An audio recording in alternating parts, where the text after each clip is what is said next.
Iran জুড়ে চলমান অস্থিরতা ও বিক্ষোভের পরিস্থিতি এখন সম্পূর্ণ নিয়ন্ত্রণে রয়েছে বলে দাবি করেছেন দেশটির পররাষ্ট্রমন্ত্রী আব্বাস আরাকচি। 12 জানুয়ারি তেহরানে নিযুক্ত বিদেশি কূটনীতিকদের সঙ্গে এক বৈঠকে তিনি এ দাবি করেন। বৈঠকে আরাকচি বলেন, গত সপ্তাহান্তে বিক্ষোভকে কেন্দ্র করে সহিংসতার মাত্রা বৃদ্ধি পেলেও বর্তমানে এদেশের আইনশৃঙ্খলা পরিস্থিতি স্বাভাবিক হয়ে এসেছে। তিনি অভিযোগ করেন, দেশব্যাপী চলমান বিক্ষোভকে পরিকল্পিতভাবে রক্তাক্ত ও সহিংস করা হয়েছে, যাতে মার্কিন প্রেসিডেন্ট ডোনাল্ড ট্রাম্প ইরানের সামরিক হস্তক্ষেপের একটি অজুহাত খুঁজে পান। তিনি আরও জানান, নিরাপত্তা বাহিনীর সঙ্গে সমন্বয় করে সারা দেশে দ্রুত ইন্টারনেট পরিষেবা চালু করার কাজ চলছে। বিশেষ করে দূতাবাস ও সরকারি মন্ত্রণালয়গুলোই দ্রুত সংযোগ ফিরিয়ে দেওয়া হবে।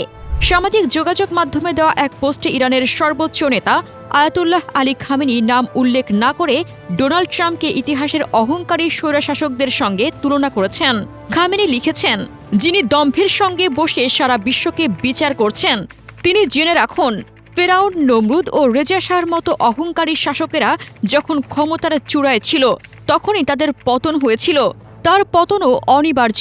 এদিকে ইরানে বিক্ষোভের মধ্যে সামরিক হস্তক্ষেপের হুমকি দেওয়ার পর দেশটির নেতৃত্ব যোগাযোগ করে আলোচনায় বসতে চেয়েছে বলে দাবি করেছেন ট্রাম্প। তবে আলোচনায় বসার আগেই একটা কিছু করে ফেলতে পারেন, অর্থাৎ সামরিক হস্তক্ষেপ করে ফেলতে পারেন বলে হুঁশিয়ারি দিয়েছেন তিনি।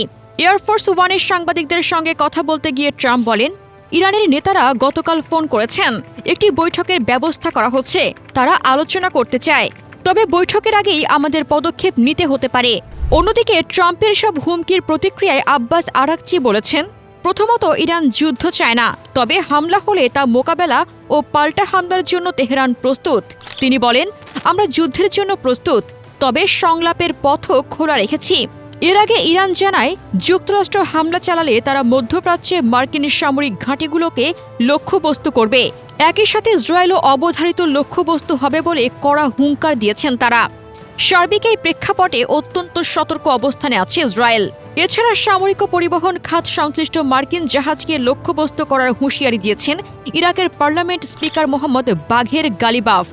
ট্রাম্পের উদ্দেশ্যে গালিবাফ হুঁশিয়ারি দিয়ে বলেন, অসভ্য ট্রাম্পের জেনে রাখা উচিত, এই অঞ্চলের সব মার্কিন ঘাঁটি ও বাহিনী আমাদের বৈধ লক্ষ্যবস্তুতে পরিণত হবে। যে কোনো সম্ভাব্য হঠকারিতার জবাবে আমরা এসব লক্ষ্য আঘাত আনতে দ্বিধা করব না। ইতিহাসের প্রসঙ্গ টেনে স্পিকার বলেন, ইরানি জাতি এর আগেও অনেক পেশাদার ও অভিজ্ঞ শত্রুকে পরাজিত করেছে। আমরা আমাদের প্রতিবাদী সাধারণ জনগণকে কখনোই বিদেশি চর বা ভাড়াটে গুন্ডাদের সঙ্গে এক করে দেখি না। আমাদের প্রিয় জনগণকে আমরা সবসময় আগলে রাখব।